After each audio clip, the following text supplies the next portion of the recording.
কোনো বিবাহিত পুরুষের বিরুদ্ধে যদি তার কোনো ওয়াইফ যদি তার ওয়াইফ কোনো কমপ্লেইন আনে, অভিযোগ আনে, আমাদের বাংলাদেশের আইনে এই আইনটা পুরুষদের জন্য অবশ্যই অবশ্যই জারি করতে হবে। ওয়াইফ কোনো অভিযোগ করলে বিশ্বাসযোগ্য হবে না, ওয়াইফকে যথারীতি এভিডেন্স প্রমাণ করতে হবে। আমি একটা কথা পুরুষদেরকে জিজ্ঞেস করতে চাই, হে পুরুষেরা, আমি নিজেও তো পুরুষ, আপনারাও পুরুষ।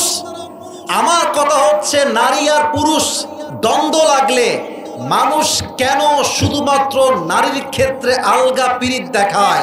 আমার কথা, পুরুষের ক্ষেত্রে বৈষম্য তৈরি হয় কেন? রাস্তায় একজন মেয়ে আর একজন ছেলের ঝগড়া হচ্ছে, মারামারি হচ্ছে, আমরা পুরুষ জাতি বড় বেঈমান।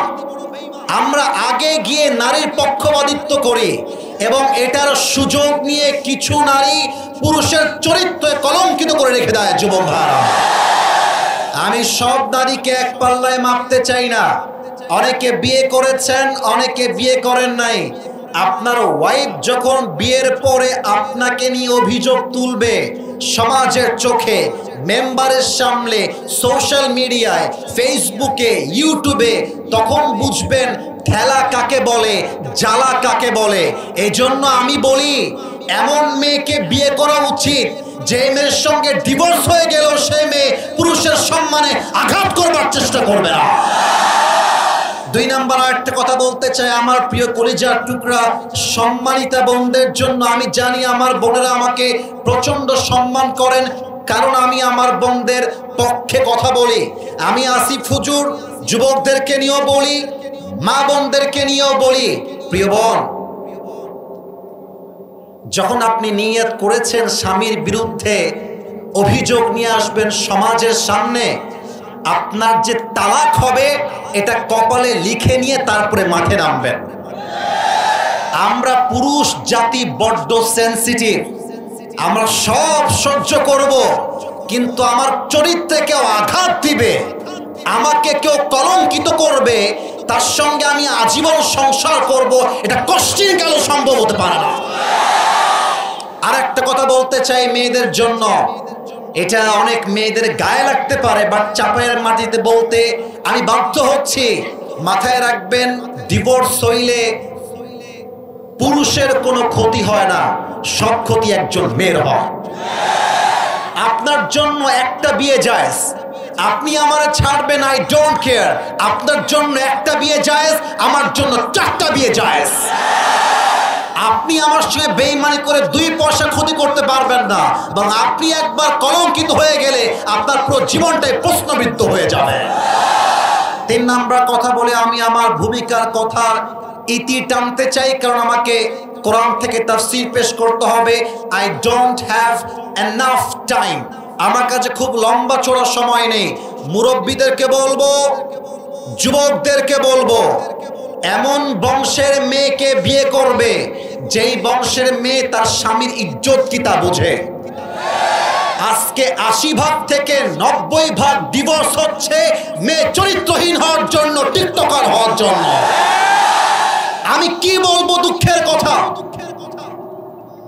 আমার কলিজা ফেটে যায়। ক্লাস 7 এর মেয়ে 8 এর মেয়ে পার্কে গিয়ে প্রেম করে বেড়ায়, ক্লাস 5 এর মেয়ে টিকটকে উলঙ্গভাবে নেচে বেড়ায়। আমার অবাক হয়ে যায় এই কথা বলতে গিয়ে। 18 বছরের আগে নাকি বিয়ে করা যাবে না, কিন্তু যেই মেয়েটা 12 বছর বয়সে, 13 বছর বয়সে ইজ্জত দিয়ে বেড়ায়, তার আইনটা কোথায় আপনারা বাড়াবেন আমাকে বলেন। আমি আমার ওয়াজে স্পষ্ট ভাষায় বলেছি, বিয়ের ক্ষেত্রে আইন চেঞ্জ করতে হবে। 18 বছর নয়, মেয়ের বয়স হয়ে গেলে চরিত্রবান যুবক দেখে বিয়ে দেওয়া লাগবে। আর মেয়েদেরকে বলবো, বিয়ের সময় আসলে কিছু মেয়ে আছে দেখবেন টাকা পাইলে বুইড়ার টাকলার সঙ্গে বিয়ের পিড়িতে বসে যায় না। চাপায় এরকম মেয়ে তো নাই? আছে আছে আছে। প্রিয় বোনেরা, টাকা দেখে বিয়ে করবেন, টাকা পাবেন, বাড়ি পাবেন, গাড়ি পাবেন, বাট মনের শান্তি বলেও তো একটা কথা আছে। এটা কথা মাথায় রাখবেন, আমার এই কলিজার টুকরা যুবক যারা আজকে এই শিবগঞ্জের মাটিতে এসেছে, ওরা আজকে জিরো হতে পারে, ওরা কালকে হিরো তো হতে পারে। আপনি যে টাকলাকে টাকার জন্য বিয়ে করছেন, আগামীতে এমন একটা দিন আসবে এই যুবকগুলো অফিসের বস হবে, টাকলা তার স্টাফ হয়ে কাজ করবে। वक्त हमेशा एक नहीं होता मेरे दोस्त, वक्त बदलता है, लेकिन वक्त बदलने के लिए खुद को कोशिश करना पड़ता है। समय পরিবর্তনশীল, কালকের জিরো আগামী পরশু কিন্তু হিরো হতে পারে। অতএব আপনি মুরব্বীকে অবহেলা করতে পারবেন, বাট যুবককে আপনি অবহেলা করতে পারবেন না, সে ইতিহাস বদলায় ফেলতে পারে। আল্লাহ মেয়েদেরকে বোঝার তৌফিক দান করে পড়েন সবাই আমিন।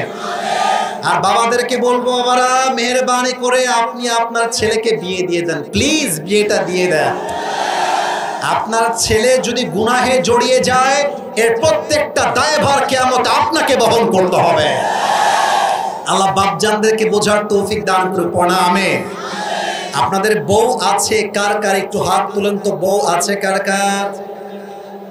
আচ্ছা মাশাআল্লাহ, হাত নামান।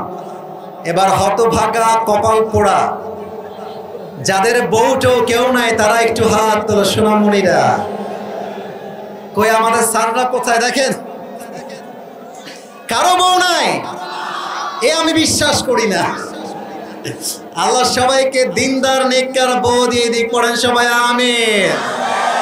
বাপ মাকে বোঝাবা, আব্বা আমাকে বিয়ে দাও, বিয়ে দাও, বিয়ে দাও। যদি বিয়ে না দেয় নিজের মতো বিয়ে করবা, পরে গিয়ে বলবা আব্বা আমি বিয়ে করে নিয়েছি, তোমার যা মন চায় করো, I don't care about it. আমার পারমিশনের চাইতে আমার চরিত্র আর ঈমান রক্ষা করা সবচেয়ে দামি বিষয় যুবক ভাই। আসুন আমরা স্লোগান দিব আল্লাহর নামে 3 বার। প্রথম স্লোগান দিবেন আমার বিবাহিত ভাইরা। বিবাহিত ভাইরা একটু কাশি দেন দেখি, দেখা যাক কারা জিতে আজকের এই মাহফিলে। সিঙ্গেলরা চুপ থাকবেন, বিবাহিত ভাইরা, জাস্ট বিবাহিত ভাইরা, নারে তাকবীর। ওরে বাবা রে বাবা, সাউন্ড কিন্তু খুব ভালো, এরকম সাউন্ড তো অন্য জেলায় পাই না রে ভাই। আচ্ছা এবার সিঙ্গেলদের পালা, সিঙ্গেলরা একটু কাশি দাও। আমি নাম্বার দিব না, আমার মুরব্বীরা নাম্বার দিবে। সিঙ্গেলদের পালা, আমার বিবাহিত ভাইরা চুপচাপ থাকবেন। সিঙ্গেল ভাইরা নারে তাকবীর। বিবাহিত ভাইরা আমাকে মাফ করে দিবেন, আজকে আমার সিঙ্গেল ভাইরা 30 নাম্বার বেশি পেয়ে পাস করেছে, ঠিক কিনা বলেন? এবার আর কোনো ভাগাভাগি নেই, আমরা সবাই মিলে তাকবীর দিব। একটু কাশি দেন। এবার প্রমাণ করবে চাপায়ের মানুষ আসলেই কাপুরুষের সন্তান না বীর পুরুষের সন্তান। এটা ক্যামেরায় রেকর্ড হচ্ছে, কালকে পুরো দেশ ছড়িয়ে যাবে। দেখা যাক সাউন্ড কেমন হয়। নারে তাকবীর। আল কোরআনের আলো, আল হাদিসের আলো, কোরআন হাদিস যেখানে, আলেম ওলামা যেখানে, চাপাইবাসী যেখানে, আল্লাহ যেন কবুল করে। পড়েন সবাই আমিন। প্রিয় ভাইয়েরা আমার, আমি অল্প সময় কোরআন থেকে আলোচনা করতে চাই, তবে কেউ যদি আলোচনার মাঝে উঠে যায়, নিজ দায়িত্বে লুঙ্গিটা টান দিয়ে ধরে বসায় দেওয়া লাগবে, তবে লুঙ্গি যেন খুলে না যায়। আপনারা সবাই থাকবেন না যাবেন? আমাকে সময় দেওয়া যাবে নাকি যাবে না? আমি আল্লাহর কোরআন থেকে আলোচনা শুরু করতে চাই, তবে আগে একটা কথা ডিক্লেয়ার দিতে চাই। আগামীতে নির্বাচন হবে, আমাদের প্রথম দাবি, আমরা আগামীর দেশে কোনো নারীকে ক্ষমতার চেয়ারে আর দেখতে চাই না। সেকেন্ড কথা, আমরা শুধুমাত্র পুরুষকেই দেখতে চাই। It's exactly not like that.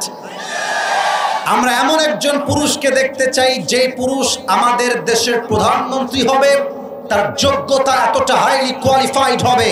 আমার দেশের প্রধানমন্ত্রী চাইলে জাতীয় সংসদে দাঁড়িয়ে দেশের মানুষের পক্ষে যেমন বক্তব্য দিবে, আমার দেশের প্রধানমন্ত্রী চাইলে জাতীয় মসজিদ বাইতুল মুকাররমে দাঁড়িয়ে জুমার খুতবা দেওয়ার যোগ্যতাও রাখবে।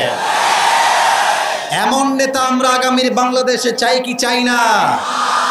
অনেকে চেষ্টা করছেন কোরআনকে দমিয়ে দেওয়ার জন্য, অনেকে চেষ্টা করছেন আলেমদেরকে কলঙ্কিত করবার জন্য, কিন্তু মাথায় রাখবেন ইসলামের বিজয়কে আল্লাহ সুনিশ্চিত করেছেন। আপনি থাকলেও বিজয় হবে, না থাকলেও বিজয় হবে। এবার আসুন আমরা তাফসীরে ঢুকে যাই। আমি তেলাওয়াত করেছি 10 নম্বর পারার একটি সূরা আছে, সূরাটার নাম হচ্ছে সূরাতুত তাওবা। বলো সবাই, সূরাটার নাম কি? একটা সূরা যে সূরার শুরুতে বিসমিল্লাহ নাই, এই সূরাটার নাম কি বলেন তো সবাই? এই আওয়াজ কমে যায় কেন? চাপায়ের ভাড়া আমার মান সম্মান নষ্ট করবেন না, এটা চাপায়ের মাটি। সূরাটার নাম কি? তাওবা। আমি সূরাতুত তাওবার 100 নম্বর আয়াত তেলাওয়াত করেছি।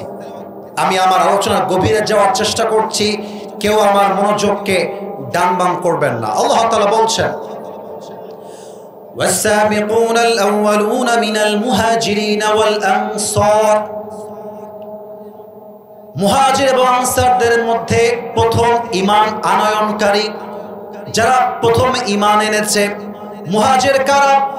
যারা মক্কা থেকে হিজরত করেছে। আনসার কারা? যারা এদেরকে সাহায্য করেছে। সুবহানাল্লাহ পড়বেন না আপনারা সবাই? আল্লাহ বলছেন ওয়াল্লাযীনা তাবাউহুম বিইহসান, এবং তাদেরকে যারা অনুসরণ করেছে। রাদিয়াল্লাহু আনহুম ওয়া রাদু আনহু। Allah subhanahu wa ta'ala is well pleased with them and they are well pleased with Allah subhanahu wa ta'ala. আল্লাহ বলছেন আমিও তাদের উপরে খুশি, তারাও আমার উপরে খুশি, এবং তাদের জন্য আমি আল্লাহ এমন এক জান্নাত প্রস্তুত করে রেখেছি যেই জান্নাতের তল দিয়ে হবে স্রোতধারা, ঝর্ণাধারা। সুবহানাল্লাহ পড়বেন না আপনারা? যালিকাল ফাওজুল আযীম, and that is the supreme success. আমরা যদি জান্নাত পেয়ে যাই, চাওয়ার মতো কি আর কিছু আছে যুবক ভাইরা বলো? আমরা যদি জান্নাতই না পাই, পাওয়ার মতো আর কি আছে কিছু যুবক ভাইরা বলে? জান্নাত হচ্ছে আমাদের লাইফের আলটিমেট সাকসেস। এই হচ্ছে আমার তেলাওয়াতকৃত আয়াত এবং তার তরজমা। এবার আমরা হাদিসে যেতে চাই। আল্লাহর রাসূল বলেছেন খায়রুন নাসি করনি সুম্মা আল্লাযীনা ইয়ালুনাহুম সুম্মা আল্লাযীনা ইয়ালুনাহুম। The best of people, those who are my generation. আমার যুগটাই হচ্ছে মানুষের মাঝে শ্রেষ্ঠ যুগ। এরপরে তারা যারা তাদেরকে অনুসরণ করেছে অর্থাৎ তাবেঈন, এরপরে তারা যারা তাদেরকে অনুসরণ করেছে তাবেঈ তাবেঈন। সর্বশেষ একটা হাদিসের আরবি বলতে চাই, তরজমা বলে আমি আমার ঘটনার দিকে ফিরে যেতে চাই। কথা কি বোঝা যায় নাকি যায় না? আপনারা না বললে আমি বুঝি কেমন করে? বোঝা যায় নাকি যায় না? হাদিস, আল্লাহ রাসূল বলেছেন আসহাবি কান্নুজুম, আমার সাহাবীরা হচ্ছে নক্ষত্রের মতো, তারার মতো। আমার সাহাবীদের মাঝে যাকেই তোমরা অনুসরণ করবে তোমরা হেদায়েত প্রাপ্ত হয়ে যাবে। সুবহানাল্লাহ পড়ে সবাই। আমি আজকের আলোচনাকে 3টা ভাগে ভাগ করতে চাই। চাপায়ের ভাইদেরকে অ্যাক্টিভ দেখতে পাচ্ছি।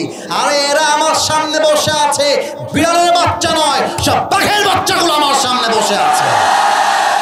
দেখা যাক এরা আমাকে শেষ পর্যন্ত কতটুকু রেসপন্স করতে পারে। বলেন, আজকের শিবগঞ্জের এই ফুটবল মাঠে আলোচনার বিষয়কে আমরা 3 সেক্টরে শুনতে যাই, 3টা ভাগে শুনতে চাই। এবার বলেন কয়টা? একটু আস্তে হলো যে, বলেন সবাই কয়টা? আমাদের আলোচনার মূল বিষয়বস্তু হচ্ছে সাহাবাদের জীবন ও আদর্শ। এটাকে আমরা 3টা ভাগ করতে চাই। 1 নাম্বার, সাহাবীরা নবীজিকে কেমন করে ভালোবাসতেন, 1 নাম্বার। 2 নাম্বার, সাহাবীদের ব্রেভনেস তথা পাওয়ার, স্ট্রংনেস, সাহসিকতা কত বেশি ছিল আমরা সেকেন্ডলি জানবো। And final one, third one, শেষে আমরা জানবো সাহাবীদের ঈমান কতটা তরতাজা ছিল। এই চাপায়ের ভাইরা আমার দিকে তাকান তো সবাই। এইটা আমার মুখে কি কথা না বললে ওয়াজটি করা যায়? এটার নাম কি? আচ্ছা আমি যদি কোরআন হাদিসের বাহিরে যাই আপনি আমাকে কাউন্টার দিবেন, not a big deal. But আমি যদি হক কথা বলি আপনার সঙ্গে যাক কিংবা না যাক আপনাকে একমত হতেই হবে, ঠিক কিনা বলেন? এবার আরেকবার প্রশ্ন করছি, এটা আমার মুখে কি? এবার উত্তর দেন তো। দাড়িতে আমাকে এই যে সোনামণি নতুন নতুন নতুন বসো, ধরো ধরো ধরো, এই তোর বিয়ে হবে না, বসো। এই যে লাল বাবু বসো। এই যে আমার এই দাড়ি রেখে আমাকে অসুন্দর লাগছে না সুন্দর লাগছে? না, আওয়াজ পাই না। আরেকবার দেখেন, অসুন্দর না সুন্দর? আনস্মার্ট না স্মার্ট? অনেক মেয়ে আছে দাড়ি দেখলে বলে খ্যাপ। তাদের জন্য বলবো, যাদের নবীর সুন্নতে দাড়ি রাখার পরে, নবীর ভালোবাসায় দাড়ি রাখার পরে যদি কোনো মেয়ে বলে আপনাকে দাড়ির জন্য খ্যাত লাগছে, তাকে সোজা ভাষায় বলে দিবা, আপনার মতো রুচির মেয়ের জন্য আমার মতো বীর পুরুষ পারফেক্ট নয়। আপনার জন্য বিটিএস এর হিজড়া ছাড়া সেকেন্ড কোনো অপশন আমার কাছে নেই। আরে দাড়ি রেখেছি নবীর ভালোবাসায়, যে আমাকে দাড়ির জন্য বিয়ে করতে চায়, ওয়েলকাম ইন মাই লাইফ। আর যে আমাকে দাড়ির জন্য বিয়ে করতে চায় না, ও তোমার বউ হওয়ারই যোগ্যতা রাখে না। আচ্ছা এবার একটা হাদিস শেয়ার করতে চাই, আল্লাহর রসুলের ভালোবাসা কাকে বলে? মুতার যুদ্ধে আল্লাহর রসুল, এই যে left side, no, don't shout, don't make any noise, এটা করা যাবে না। আমি আমার পুরো জীবনের সমস্ত শক্তিকে উজাড় করে কথা বলছি, যে সাউন্ড করবে, নয়েজ করবে, সে স্পষ্ট বিরুদ্ধাচারণ করবে। আর এখানে প্রত্যেকটা যুবক মুরব্বী চাতক পাখির মতো বসে আছে, এই মনোযোগ নষ্ট করলে চুল পরিমাণ ছাড়তে কথা বলতে পারবো না আমি। আমার হাদিস আপনাকে শুনতে হবে। আজকে নিয়ে চেঞ্জ হয়ে গিয়েছে, ফেমাস বক্তা আসবে, হোয়াট ইজ দিস? যে ফেসবুকে ফেমাস, যে টিকটকে ফেমাস, সেই নাকি ভালো আলেম। আরে বেটা, ভিউজ দিয়ে যদি যোগ্যতা প্রমাণ হয়, তাহলে হিরো আলমের মতো সফল আর কেউ হতে পারবে না। ঈমান লাগবে, আমল লাগবে, ইখলাস লাগবে, চরিত্র লাগবে। আপনারা আমাকে নিয়ে ঠিক করতে দেন, আমি আসার পরে সেলফি নিয়ে মারামারি, স্টেজ ভেঙে যায় মাঝে মাঝে। আর এতে করে আমার মনের মধ্যে কি আসে, আরে আমি তো অনেক বড় হয়ে গেছি। আরে যে ব্যক্তি বক্তব্য দিচ্ছে তার মাঝে ইখলাস হারিয়ে গেলে খোদার কসম রাত ৩টা পর্যন্ত ওয়াজ করে হেদায়েত আসবে না। আমি আপনাদের পায়ে পড়লাম, যান, পায়ে পড়লাম, আমার ওয়াজ শোনেন, বোঝেন, জীবনে কাজে লাগান। এ দেশটা কাজে দিবে, সমাজটা কাজে দিবে, আমার জীবন পরিবর্তন হবে, আপনার জীবন পরিবর্তন হবে, ঠিক কিনা বলে? মুতার যুদ্ধে আল্লাহ রসুল ৩০০০ সাহাবীকে যুদ্ধের জন্য রিক্রুট করছেন, প্রস্তুত করছেন। ৩০০০ সৈন্য, আর কাফেরদের সৈন্য হচ্ছে ১,০০,০০০। কোথায় ৩০০০ আর কোথায় ১,০০,০০০? আল্লাহ রসুল বলছেন, সাহাবীরা শোনো, আনা সাকুমু বিহাম বিল কিয়াদাতি আইনা আনতা ইয়া যায়েদ। আমি এই যুদ্ধের জন্য যেতে পারছি না। এই যুদ্ধের প্রথম সেনাপতি হবে আমার পালক পুত্র যায়েদ। আইনা যায়েদ? যায়েদ তুমি কোথায়? দাঁড়িয়ে যাও। যায়েদ দাঁড়িয়ে গিয়েছে। আনা মুস্তাইদুন, হে রাসূল আমি প্রস্তুত আছি। সেকেন্ডলি আল্লাহর রাসূল বললেন, এই যুদ্ধের সেকেন্ড সেনাপতি হবে, সেকেন্ড কমান্ড হবে আমার চাচাতো ভাই জাফর বিন আবি তালেব। কোথায় তুমি? দাঁড়িয়ে যাও। দাঁড়িয়ে গিয়েছে। ৩ নাম্বার, এই যুদ্ধের সেনাপতি হবে আব্দুল্লাহ বিন রাওয়াহা। কোথায় তুমি? দাঁড়িয়ে যাও।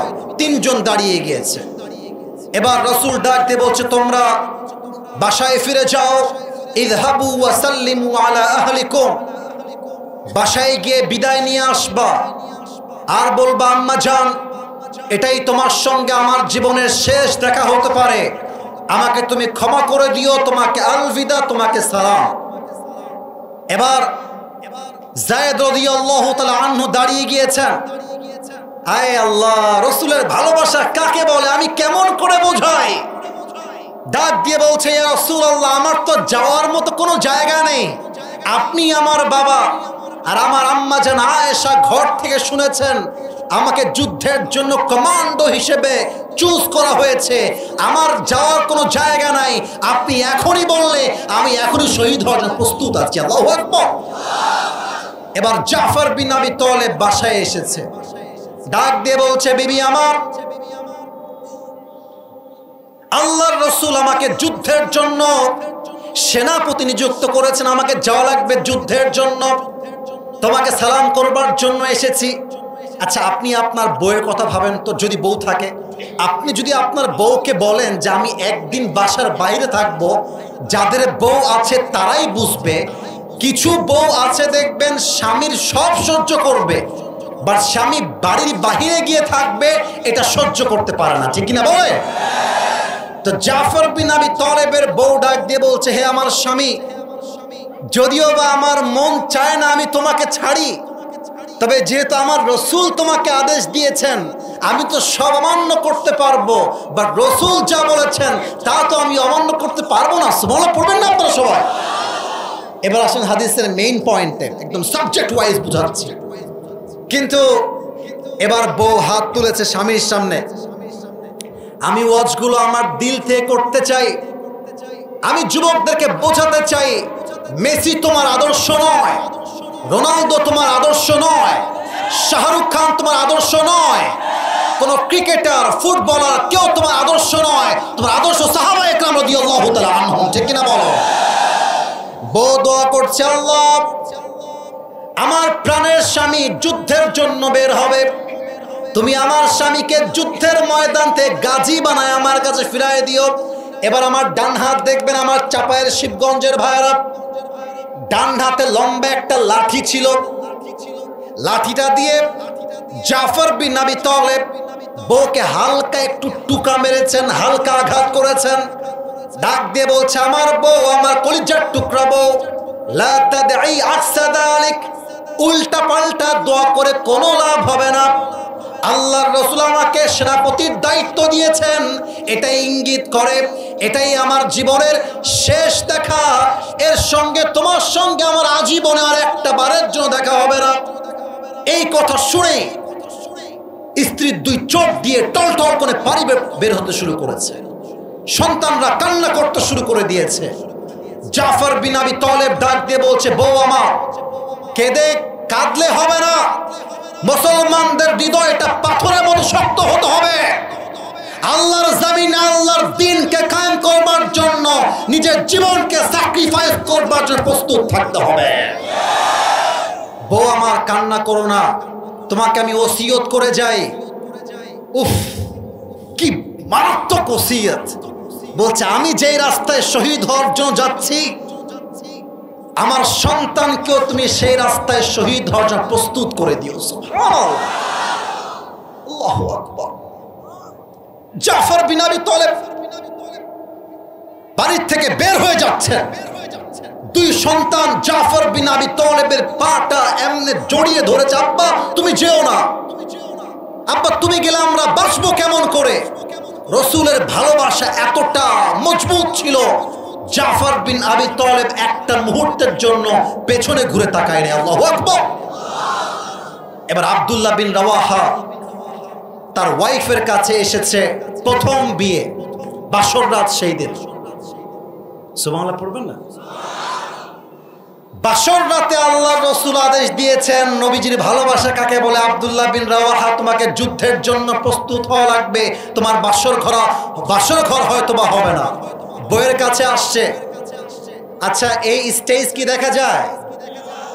আচ্ছা, মনে করেন this stage is like a room, একটা রুম এইটা, and this is the door of this room, এটা হচ্ছে দরজা। হাদিসটাকে আমি প্রেক্ষাপটটাকে বোঝাবার স্বার্থে অভিনয় করে বোঝাচ্ছি। আব্দুল্লাহ বিন রাওয়াহা গেটের এখানে আসছে, আর বউ তার ঘরের ভেতরে বাসর ঘরে বসে বসে কোরআন তেলাওয়াত করতেছে। বিশ্বাস করেন, এই সুবহানাল্লাহ চাপায়ের সুবহানাল্লাহ হতেই পারে না, এটাও হইতে পারে না। আরেকবার পড়ুন সুবহানাল্লাহ সবাই। আব্দুল্লাহ বিন রাওয়াহা ডাক দিয়ে বলছে, প্রাণের বিবি আমার, কোরআন তেলাওয়াত সামান্য সময়ের জন্য বন্ধ করো, কয়েকটা কথা বলতে চাই। কোরআনটা বন্ধ করে দিয়েছে। বলছে কি বলবেন প্রাণের স্বামী বলেন। আব্দুল্লাহ বিন রাওয়াহা বলছে, বউ তোমার সঙ্গে আমার বিয়ে হয়েছে ঠিক আছে, কিন্তু একটা পলকের জন্য তোমার চেহারাটা আমি দেখতে পারি নাই। আল্লাহর রাসূল আমাকে যুদ্ধের জন্য সেনাপতি হিসেবে নিযুক্ত করেছেন, আমাকে যুদ্ধের জন্য প্রস্তুত হতে হবে, হয়তো তোমার সঙ্গে আমার আজীবনেও আর দেখা হবে না, তুমি আমাকে মাফ করে দিও। কিয়ামতের কঠিন দিনে আমি স্বামী হিসেবে কোন হক তুমি আমার কাছে চেয়ে বসো না। সুবহানাল্লাহ পড়বেন না আপনারা? এবার বউ ডাক দিয়ে বলছে, স্বামী আমার, আমি সব অমান্য করতে প্রস্তুত ছিলাম, বাট যেহেতু আমার রাসূল তোমাকে আদেশ দিয়েছে, রাসূলের ভালোবাসা আমার মধ্যে এতটা প্রবল আছে, আমি সব মান্য করতে পারবো, রাসূলের আদেশকে আমি অমান্য করতে পারবো না। তবে একটা কথা বলতে চাই স্বামী আমার, আমি মদিনার একজন সুন্দরী যুবতী নারী, আমি আপনার বউ হয়ে ঘরে এসেছি, আমি তো আমার স্বামীকে একটা পলকের জন্য দেখতে পারি নাই। ও আমার প্রাণের স্বামী, আপনি জাস্ট একটা বারের জন্য ঘরে আসেন, আমি আপনাকে একটা পলক দেখতে চাই। এবার স্বামী বলছে, তুমি একটা পলক দেখে কি করবে আমাকে বলো। এবার বউ ডাক দিয়ে বলছে, স্বামী আমার, আমি যদি আপনাকে একটা পলক দেখতে পারি, কিয়ামতের কঠিন দিন আল্লাহকে বলবো, আল্লাহ এটাই তো আমার স্বামী, তাকে তুমি আমার জান্নাতের সাথী বানায় দাও। সুবহানাল্লাহ। আব্দুল্লাহ বিন রাওয়াহা ডাক দিয়ে বলছে, ও আচ্ছা এই কথা, তুমি কিয়ামতের দিন আমাকে খুঁজে বের করতে চাও? ও আমার বউ শুনে রাখো, আমি যে আল্লাহর জন্য, যেই দ্বীনের জন্য আমার বুকের তাজা রক্ত দিয়ে শহীদ হওয়ার জন্য যাচ্ছি, সেই আল্লাহ তাআলা কিয়ামতের দিনে তোমাকে আমাকে স্বামী হিসেবে পরিচয় করা দিবে। সুবহানাল্লাহ বলেন। যুদ্ধের জন্য তারা বের হয়ে গেল। আপনারা বলবেন, হুজুর আপনি এত ঘটনা থাকতে হাদিসের ঘটনা থেকে যুদ্ধের ঘটনাই কেন বলছেন? আমি বলছি এই জন্য, আমাদের দেশটা সেকেন্ড টাইম স্বাধীন হয়েছে কবিতা দিয়ে নয়, ভিডিও দিয়ে নয়, কন্টেন্ট দিয়ে নয়, বুকের তাজা রক্তটা যুদ্ধের মাধ্যমে এ দেশটা স্বাধীন হয়েছে। এখন অনেকে বলে ছাত্ররা নাকি কিছুই করে নাই, ওদের কোনো ক্রেডিট নাই। আরে এই ধামাল যুবকরা রাস্তায় নেমে রক্ত দিয়েছে বলে আজকে আমি আসিফ হুজুর স্বাধীনভাবে কথা বলতে পারছি। আপনারা আমার কথায় রাগ করবেন, তবু আমি বলতে বাধ্য হচ্ছি। এটা যদি 5 আগস্টের পূর্বে হতে পারতো এমন যে আমি বক্তব্য দিচ্ছি, এর মাঝে কোনো কুলাঙ্গার এসে আমার মাইকটা এমনি কেড়ে দিত। তো আজকে আসেন না। আপনি যদি আজকে তাফসীর মাহফিলে বাধা দেন দলের নাম করে, বাপের নাম করে, আপনার পিঠের সামনে একটাও থাকবে না। দেশটা এমনি স্বাধীন হয় নাই, যুদ্ধের মাধ্যমে স্বাধীন হয়েছে। যুদ্ধ শুরু হয়ে গেল। যায়েদ রাদিয়াল্লাহু তাআলা আনহু কয়েকশো কাফেরকে আঘাত করে, কয়েকজনকে হত্যা করে তিনিও শহীদ হয়ে গেলেন। এবার সময় আসছে জাফর বিন আবি তালেবের। এটা আমার বাম হাত না ডান হাত, এদিকে দেখান সবাই, এটা আমার ডান হাত। এটা আমার কি হাত? ড্রোনের মতো উড়বে। তোমরা গ্রামের চাচাতো ভাইয়ের মতো অভিনয় করতে যেও না। আমরা চাপায়ের সন্তান, we are the smart people. আরে ড্রোন কেন? কোটি টাকার ক্যামেরা থাকলেও আমার দেখার টাইম আমি চাপায়ের ছেলে, ওকে ওর মতো উঠতে দাও, তুমি আমার দিকে তাকাও। এটা আমার বাম হাত না ডান হাত? তাহলে এবার যুদ্ধটাকে অভিনয় করে বোঝাতে চাই হাদিসের ভাষায়। জাফর বিন আবি তালেব জীবন দিয়ে যুদ্ধ করছেন। যুদ্ধ করতে করতে হঠাৎ করে তরবারিটা জমিনে পড়ে গিয়েছে। আমার 2 হাত দেখা যায় নাকি যায় না? একটু জোরে বললে ওয়াজটা ভালো হবে। দেখা যায় কি যায় না? এবার জাফর বিন আবি তালেব ডান হাতটা দিয়ে তরবারি তুলতে যাবেন, ডান পাশ থেকে একটা কাফের একটা কোপ দিয়েছে। একটা কোপে কবজিটা কেটে জমিনে পড়ে গিয়েছে। এবার বাম হাত দিয়ে তুলতে গেছে, বাম হাতে কোপ দিয়েছে, বাম হাতটা কেটে জমিনে পড়ে গিয়েছে। এবার জাফর বিন আবি তালেব, ঈমান কাকে বলে? Not a big deal, not a big deal. আপনি অন করে দেন, সমস্যা নেই। এবার জাফর বিন আবি তালেব দুই হাত কেটে গিয়েছে। এই দুই হাতের কাটা অংশ দিয়ে ইসলামের পতাকাকে এমন করে বুকের সঙ্গে আঁকড়ে ধরেছেন। সুবহানাল্লাহ বলবেন না আপনারা? আর ডাক দিয়ে বলছে, হে সাহাবা একরাম, তোমরা সাক্ষী থেকো, আমার দেহে এক ফোঁটা রক্ত থাকা অবস্থায় ইসলামের পতাকা আমি উঁচু করে ধরে রেখেছি, জমিনে পড়তে দেই না। আল্লাহু আকবার। এবার আব্দুল্লাহ বিন রাওয়াহা এবং আবু উবাইদা রাদিয়াল্লাহু তাআলা আনহু দৌড় দিয়ে আসলেন। ইসলামের পতাকাকে উঁচু করতে হবে আকাশের দিকে। এসেই দেখছেন ইসলামের পতাকা উঁচু করতে হবে না, আগের থেকে ইসলামটা বিজয় হয়ে তার পতাকা আকাশের দিকে পকপক করে উঠছে। আব্দুল্লাহ বিন রাওয়াহা বলছে, হাউ কাম ইট পসিবল? কে ইসলামের পতাকাকে উড্ডীন করলো? কে উড়াই দিল বিজয়ের পতাকা? কে সেই সাহাবী? কাছে গিয়ে দেখছে অবাক করা বিষয়। আচ্ছা প্রিয় ভাইরা, আমার হাতে এখানে যে কোরআনটা রাখা আছে দেখা যায় নাকি যায় না? আচ্ছা এই বোতলটা দেখা যায় নাকি যায় না? আমি কেন বলছি? Let me give you a real example. এটা হচ্ছে জাফর বিন আবি তালেবের পা। জাস্ট অ্যান এক্সাম্পল, উদাহরণ দিচ্ছি। এটা জাফর বিন আবি তালেবের কি? এই পা দুইটা কেটে এই দিকে পড়ে আছে। এবার আসেন, এইটা জাফর বিন আবি তালেবের বুক, এইটা বিচ্ছিন্ন হয়ে বাম দিকে পড়ে আছে। এটা হচ্ছে জাফর বিন আবি তালেবের মাথা, এই মাথাটা বিচ্ছিন্ন হয়ে আরেক দিকে পড়ে আছে। আর জাফর বিন আবি তালেব ইমানের জোর কত বেশি, মাথা বিচ্ছিন্ন হয়ে গিয়েছে, দাঁত দিয়ে ইসলামের পতাকার লাঠিকে আঁকড়ে ধরে ইসলামের পতাকায় বিজয় করে উড্ডীন করে রেখে দিয়েছে। আল্লাহু আকবার। আব্দুল্লাহ বিন রাওয়াহা এসে পা এক জায়গায় করলেন, মাথা এক জায়গায় করলেন, বুক এক জায়গায় করলেন। এবার তাকে জড়িয়ে ধরে তার কপালে চুমু খেলেন, তাকে দাফন করলেন। রাতে যখন ঘুমাতে যাবেন স্বপ্নে দেখছেন আব্দুল্লাহ বিন রাওয়াহা, স্বপ্নে দেখছেন জাফর বিন আবি তালেব জান্নাতের ভেতরে ফেরেশতার সঙ্গে জান্নাতে হাওয়া বাতাস খেয়ে বেড়াচ্ছে। আপনারা সুবহানাল্লাহ বলেন না? বলেন সবাই সুবহানাল্লাহ। ওদিকে আওয়াজ পায় না, এবার বলেন সবাই সুবহানাল্লাহ। আব্দুল্লাহ বিন রাওয়াহা ডাক দিয়ে বলছে, আরে জাফর বিন আবি তালেব, বলো তো তোমার সঙ্গে আল্লাহ কি ব্যবহার করেছেন? তুমি জান্নাতে যাওয়ার পর আল্লাহর কাছে কি পেয়েছো? তুমি কি চেয়েছো?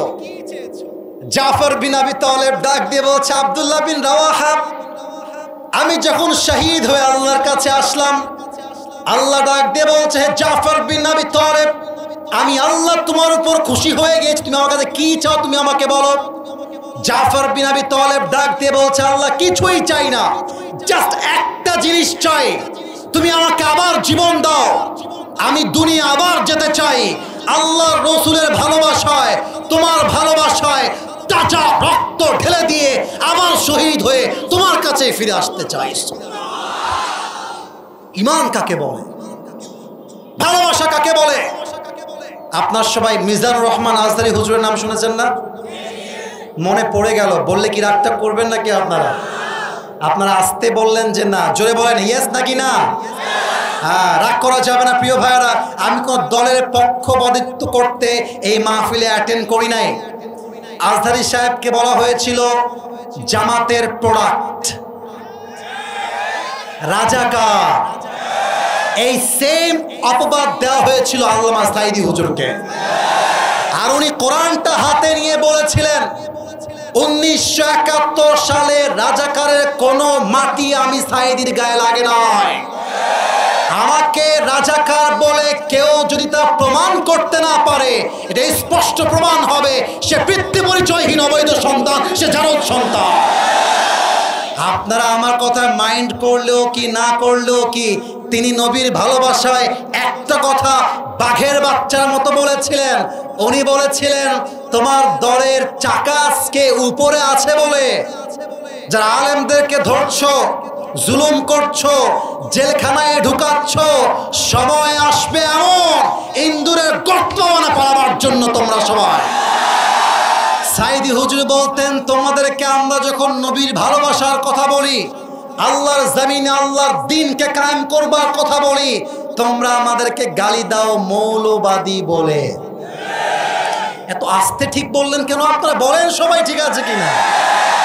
আরে মৌলবাদী বললে আমরা তো নারাজ হই না, আমরা তো খুশি হয়ে যাই। আরে কেন? বলে মৌলবাদী আসছে মূল থেকে। মূল মানে কোরআন, মূল মানে হাদিস, মূল মানে আল্লাহ তাআলা, মূল মানে হিজ লাস্ট মেসেঞ্জার মুহাম্মদ সাল্লাল্লাহু আলাইহি ওয়াসাল্লাম।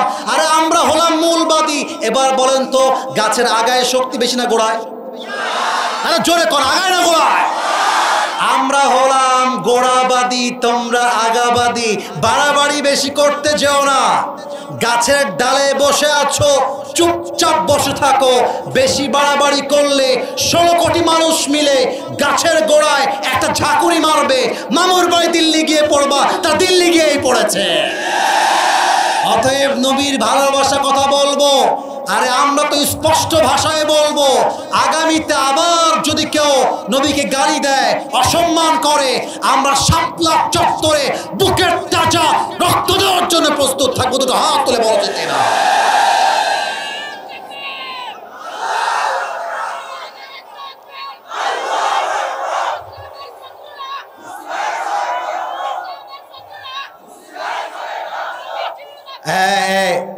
আমি তাকবীর দিচ্ছি, আওয়াজটা পছন্দ হয় না। আরে মিয়া, কথা বলবেন বাঘের বাচ্চার মতো, পুরো দেশটা কেঁপে উঠবে। আমার সঙ্গে দেন তাকবীর। নারে তাকবীর, নারে তাকবীর। প্রিয় ভাইরা আমার, এসেছি এখানে আমি 10:42-এ, এখন বাজে 10:42, এখন বাজে 11:42-এর কাছাকাছি। একটা কথা জিজ্ঞেস করবো, কোনো ওয়াজ শেষ করছি তা না। আমার ফর্মে দেওয়া আছে যে আমি সব জায়গাতে 1 ঘন্টা। তোর বিয়ে হবে না, তুমি কি ভেবেছো আমি দেখতে পাবো না? আমি চশমা পরে আছি যে, উঠা যাবে না বে, বসে থাকতে হবে। প্রিয় ভাইয়েরা, আমার নিয়ম হচ্ছে 1 ঘন্টার বেশি আমি ওয়াজ করব না, ফর্ম দেওয়া আছে। তবে সব জায়গায় নিয়ম কানুন দিয়ে ওয়াজ হয় না, মাঝে মাঝে ভালোবাসা দিয়েও তো হিসাব করতে হয়, ঠিক কিনা? তো আমার ওয়াজ কি বোঝা যায় না কি যায় না? আমরা বলছিলাম নবীজির ভালোবাসা। আরেকটা ছোট্ট কথা এর সঙ্গে সমসাময়িক অ্যাড করতে চাই।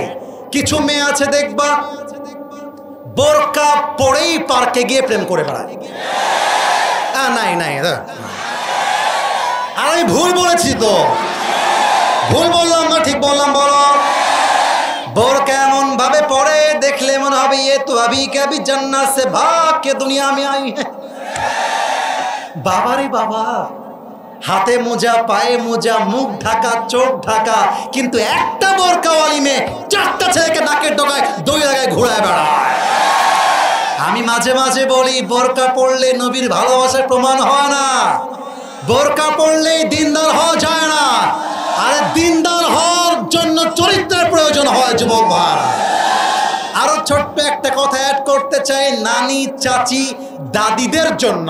তারা জিকিরও করে, নামাজও পড়ে, হিজাবও পড়ে, নবীর ভালোবাসার কথা শুনতে তারা রাজিও আছে, কিন্তু তারা আবার স্টার জলসা দেখে, হিন্দি সিনেমা দেখে, নাটক দেখে, গান দেখে, বিভিন্ন ওয়েব সিরিজ দেখে বেড়ায় যুবক ভাই।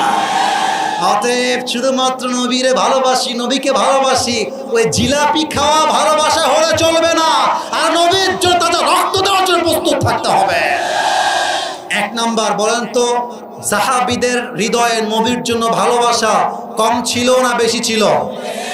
2 নাম্বার সাবজেক্ট ছিল বাহাদুরি এবং সাহসিকতা। আপনাদেরকে পরীক্ষা করতে চাই এখন। পরীক্ষা হবে, হাত তুলতে হবে না, হাত নিচে রাখেন। পরীক্ষা। বেঁধে গেলে জরিমানা নাই, বেঁধে গেলেও ভালোবাসা, উত্তর দিলেও ভালোবাসা। আর এসেছি ভালোবাসা দেওয়ার জন্য আর ভালোবাসা নেওয়ার জন্য, ঠিক কিনা বলেন? আচ্ছা বলেন তো চাপার শিবগঞ্জের ভাইরা, আমার নবী সব মেয়েদের মাঝে নবীজি কোন মেয়েকে বেশি ভালোবাসতেন? খাদিজা তো নবীজির ওয়াইফ। আমি নবীজির মেয়ের কথা, ভুল হলো সমস্যা নাই। ফাতেমা রাদিয়াল্লাহু তাআলা আনহা, কে বলেছে একটু হাত তুলো তো? মাশাআল্লাহ। এবার সবাই উত্তর দিবেন। বলেন তো আমার নবী সবচেয়ে কোন মেয়েকে বেশি ভালোবাসতেন? ফাতেমা, আস্তে আওয়াজ পেয়েছি, আবার উত্তর চাই, কোন মেয়েকে ভালোবাসতেন? ফাতেমা রাদিয়াল্লাহু তাআলা আনহা। সেকেন্ড কোয়েশ্চেন, বলেন তো এত এত সাহাবী, এত সাহাবী, বাট আমার নবী ফাতেমার বিয়ে কার সঙ্গে দিয়েছেন? মাশাআল্লাহ, that's the right answer, amazingly appreciated. Last question, শেষ ভালো যার? বলেন না, শেষ ভালো যার? বলেন তো তাদের পরিবার থেকে দুইজন সন্তান পৃথিবীতে আগমন ঘটেছিল, এক হাসান, দুই নাম্বার, এক হাসান, দুই নাম্বার। এবার আসেন হাদিসের মূল চ্যাপ্টারে যাই। এই যুবক ভাইরা, পুরুষ মানুষের আসল পরিচয় তার চেহারার মধ্যে নেই, তার জামার মধ্যে নেই, তার বডির মধ্যে নেই। পুরুষের আসল চেহারা বর্তমান যুগে তার যোগ্যতায় আছে আর তার পকেট ভর্তি টাকার ভেতরে আছে। আমরা পুরুষরা হলাম টাকার মেশিন। টাকা দিবেন, আপনার বউ বলবে আই লাভ ইউ, মা বলবে এরি আমার বেটার মতো বেটাই হবে না বে। টাকা দিবেন, আপনার বোন বলবে আমার ভাইয়ের মতো ভাই হয় না রে। টাকা দিবেন, আপনার ভাই বলবে আমার ভাইয়ের মতো কোনো ভাই হয় না রে। টাকা উড়াইবেন, এলাকার লোক বলবে he is really able to be a good leader, এই তো নেতা হওয়ার যোগ্য। টাকা থাকলে মানুষ সুদখোরকেও স্যালুট করতে বাধ্য হয়। এই সমাজের বাস্তব কথা এইটা। পুরুষের টাকা আছে, দাম আছে, পুরুষের টাকা নাই, 4 পয়সাও দাম নাই। আর আমি বলি প্রবাসীরা হচ্ছে সবচাইতে বড় টাকার মেশিন। আপনি কি বুঝে ঠিক বললেন না বুঝে ঠিক বলছেন? কোনটা? আমি কথা ভুল বললাম না ঠিক বললাম? বলেন না আপনারা। প্রবাসীর কাছে যত ডিমান্ড করে, একটা প্রবাসীকে মানুষ নয়, ওকে জানোয়ার হিসেবে ট্রিট করা হয়। আমি বলতে চাই, পুরুষ মানুষ যা সুন্দর হলেই হয় না, তার যোগ্যতা থাকতে হয়, তার সাহস থাকতে হয়, ঠিক কিনা বলো? আরে আলীকে দেখো তোমরা সবাই, মেয়ে পছন্দ হয়েছে, বাপকে সরাসরি গিয়ে অ্যাটাক, আপনার মেয়েকে আমি বিয়ে করবো। সুবহানাল্লাহ পড়বেন না আপনারা? এখন দেখেন আজকালকার যুবকরা রাস্তাঘাটে মেয়ে দেখলে লাইন মারতে চায়। মুরব্বী আপনি রাগ করবেন না। আরে বেটা, তুই মরদ মানুষ হলে লাইন মারবি কেন? তুই মেয়ের বাপকে গিয়ে বলবি আমি আপনার মেয়েকে বিয়ে করতে চাই। দিবেন নাকি দিবেন না তাই কর। আচ্ছা, এখন যদি কোনো মেয়ে না করে দেয়, ছেঁকা খেয়ে বেকা হয়ে যেও না। আরে চাপায়ে মেয়ে আছে তা নয়, রাজশাহীতেও মেয়ে আছে, গোদাগাড়িতেও মেয়ে আছে, ঢাকাতেও মেয়ে আছে, রংপুরেও মেয়ে আছে, বরিশালেও মেয়ে আছে, সিলেটেও মেয়ে আছে। তোমার মতো মেয়ে আমাকে ছাড়লে আমার 2 পয়সা পরোয়া নাই। ছেঁকা খাইলে তুমি খাবা, আমার প্রশ্নই তো ওঠে না। तू नहीं तो कोई और सही, कोई और नहीं तो कोई और सही। बहुत लंबी है ये जमीन, मिलेगी लाखों हंसी, इस जमाने में सनम तू अकेला तो नहीं, ठीक कि ना बोले? আলীর সাহস দেখেন। ইয়া রাসূলুল্লাহ, আপনারা মেয়েকে বিয়ে করতে চাই, আপনি রাজি আছেন কিনা তাই বলেন। নবীজি বলছে, আরে আমি কি বলবো, আলীর সঙ্গে ফাতেমার বিয়ে হবে, এটা তো আল্লাহর পক্ষ থেকে সিদ্ধান্ত ফাইনাল। সুবহানাল্লাহ বলেন।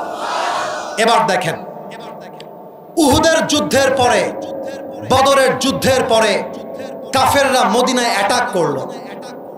আচ্ছা, এখানে আমার যদি ভুল না হয়, আই এম সরি, এটা একটু বিরতি দিয়ে বলতেছি, আমার মনে হয় এখানে 90 ভাগেরও বেশি আমার যুবক ভাইয়েরাই মাহফিলে এসেছে, আর 10 ভাগ আমার এই যে সম্মানিত আব্বাজান সামনে ডানে কিছু আছেন। এখন যদি রাজশাহী থেকে, কথা বোঝা যায় নাকি যায় না? জোরে বলেন, যায় কি যায় না? এক ছেলে এসে বলল, এই চাপায়ের শিবগঞ্জে কে আছিস, আমার সঙ্গে যুদ্ধ করবি, আয়, বের হয়ে আয়। আপনি গেলেন, মারামারি করবেন। এখন গিয়ে দেখেন ওর হাতে একটা গান আছে, গান মানে গুলি। আপনি সামনে আগাবেন 1 ধাপ, পেছনে ফেলবেন 10 ধাপ। বলেন কথা ঠিক আছে কিনা? বলেন বলেন বলেন। তো অ্যাটাক করতে আসছে কাফেরের নাম হচ্ছে আমর বিন মারহাব। এই মদিনার মুসলমান, কাদের সাহস আছে, আমার সামনে আয়, যুদ্ধ করে দেখা। কোন বাপের বেটা আছিস, কে তার মায়ের দুধ পান করেছিস, আমার সামনে আয়। সব সাহাবা একরাম চলে আসছে, নবীজিও আছে, কিন্তু কেউ সামনে যায় না। আলীর বয়স কম, হাদিসটা বুঝে নেন, জেনে নেন। বলছে, ইয়া রাসূলুল্লাহ, আমি আমি রাজি আছি, আমাকে সুযোগ দেন। আরে তুমি বসো, তুমি তো বাচ্চা মানুষ, বসো। মাঝে মাঝে আমরা মজা করে বলি ছোট মরিচের বসে গেছে, আলী বসে গেছে, নবী বলেছে তো বসে গেছে। আবার বলছে কে বাপের বেটা আছিস, আয় আমার সামনে দাঁড়া। কেউ দাঁড়ায় না, আবার আলী দাঁড়িয়ে গিয়েছে। নবীজি বলছে আলী বসো, বয়স কম বসো। 3 নাম্বার আবার কে আছিস আয়। এবারও আলী দাঁড়িয়ে গেছে, দেখেন এভাবে, ইয়া রাসূলুল্লাহ আমি রাজি আছি। 3 বার যখন হাত তুলেছে, এবার রাসূল বুঝে গেছে কেউ না পারলেও আলী কিন্তু পারবে, সাহস আছে। বলছে আলী যাও, তোমাকে আমি চান্স দিলাম। তবে নবীজি নিজে একটা তরবারি আলীর হাতে দিলেন, এর নাম হচ্ছে জুলফিকার। বলছে যাও, প্রস্তুত হয়ে যাও যুদ্ধের জন্য। এবার আমি অভিনয় করছি বোঝাবার জন্য, মাইক থেকে একটু দূরে যাব, কথা বুঝতে একটু সমস্যা হতে পারে, বাট আমার চোখে চোখ রাখেন। I think it will be very easy for you to understand the matter that I am talking about. যা বলছি আমাকে দেখেন, বুঝতে হেল্প হবে। আমর বিন মারহাবের হাইট হচ্ছে কত লম্বা, একদম বিশাল লম্বা। যদি আমি এক্সাম্পল দেই, আলী হচ্ছেন 5.9 আর আমর বিন মারহাব হচ্ছে নিয়ার বাই 7, এতটা কম বেশি। তা আমর বিন মারহাব যদি আলীকে দেখতে চায়, তাহলে আমর বিন মারহাবের চোখটাকে নিচু করতে হবে, আর আলী যদি আমর বিন মারহাবকে দেখতে চায় মাথাটাকে, কথা বলেন, মাথাটাকে কি করতে হবে। হাদিস কিন্তু এখনো শেষ হয় না, এটা আমার শেষ হাদিস। আমি লম্বা রাত ওয়াজ করতে চাই না, টাইম ওয়েস্ট করতে চাই না। এবার আলী যখন তার সামনে আসছে, এমন করে দেখতেছে, দেখা যায়, আমার কথা বোঝা যায় যায় যায় যায়। এবার আসেন সেকেন্ড পার্টটা বোঝাই। এটা আমার একটা ওয়েস্ট কোট, ব্ল্যাক কালার, দেখা যায় যুবক ভাইয়েরা। আমর বিন মারহাবের যে পোশাক, এটা হচ্ছে লোহার পোশাক। মুরব্বী যুবক, এটা কি জামার পোশাক না লোহার পোশাক? লোহার পোশাক, পুরোটা লোহা। আমার মাথায় যে টুপি পরে আছে, টুপি কি দেখা যায়? ওরে ভাই কথা বলেন, দেখা যায়? এই টুপিটাও লোহা। হাতে যেই হাতাটা আছে এটাও লোহা, পুরো দেহটাই লোহার দ্বারা বেষ্টিত। তো এবার আমর বিন মারহাব বলছে এই বেটা, এই বাচ্চা, তুমি কে? আলীকে বলছে। আলী বলছে সাহস তো কম না রে, কারে বাচ্চা বলে? এই তোমার নাম কি বলো? বলছে আমার নাম হচ্ছে আনাল্লাযী সাম্মাতনি উম্মি হায়দারা। আমি হলাম সেই যুবক যাকে তার মা নাম দিয়েছে হায়দারা। হায়দারা মানে হচ্ছে যে বারবার অ্যাটাক করে, যতক্ষণ পর্যন্ত শিকার না হয়ে যায় তার অ্যাটাকটা থামে না, তার নাম হচ্ছে হায়দারা। বলছে ও আচ্ছা আচ্ছা, টিটকারি মারছে। ও আচ্ছা আচ্ছা, তোর আসল নাম কি তাই বল বেটা। বলছে আমার আসল নাম হচ্ছে আলী। বলছে ও আলী, ও তুমি কি আলী বিন আব্দুল মুত্তলিব? তোমার বাপের নাম কি আব্দুল মুত্তলিব? বলছে না না না না, আমি হলাম আলী বিন আবি তালেব, বাপের নাম আলী বিন আবি তালেব। বলছে ও তুমি আবু তালেবের ছেলে? আরে ভাতিজা, তুমি তো আমার ভাতিজা, তোমার বাপ তোমার ভাই লাগে। আরে যাও বাবু, আমি বাচ্চাদের সঙ্গে মারামারি করতে চাই না, যাও যাও। কথা বোঝা যায় যায় যায় যায়? বলছে আরে বাবা তুমি যাও, তোমার আমি মারবো না, আমি তো বাচ্চাদের গায়ে হাত তুলতে চাই না। ফাইন্নী লা উকাতিলু সিবিয়ান, আমি বাচ্চা মারি না, তুমি যাও বাবু যাও। এবার আলীর গায়ে রক্ত গরম হয়ে গিয়েছে, ডাক দিয়ে বলছে এই আমর বিন মারহাব, তুই কারে বাচ্চা বলিস? একবার যুদ্ধে নাম না, তোর মাথা তোর কল্লা বিচ্ছিন্ন করতে আমার 1 মিনিটে বেশি সময় লাগবে না। আল্লাহু আকবার। এই কথা শুনে আমর বিন মারহাবের গায়ে রক্ত উঠে গেছে। বলছে আয় দেখি কেমন পারিস তুই, আমার কাছে আয়। মাথায় রাখবেন, মুসলমান কাউকে আগ বাড়িয়ে মারতে যায় না, কিন্তু যখন কেউ মারতে আসে জবাব দিতে হয় কেমন করে, তাও মুসলমান জানে, যে কিনা বলে। দেশটা স্বাধীন হতো না যদি শহীদ আবু সাঈদ তার বুকটা পেতে জীবন না দিত।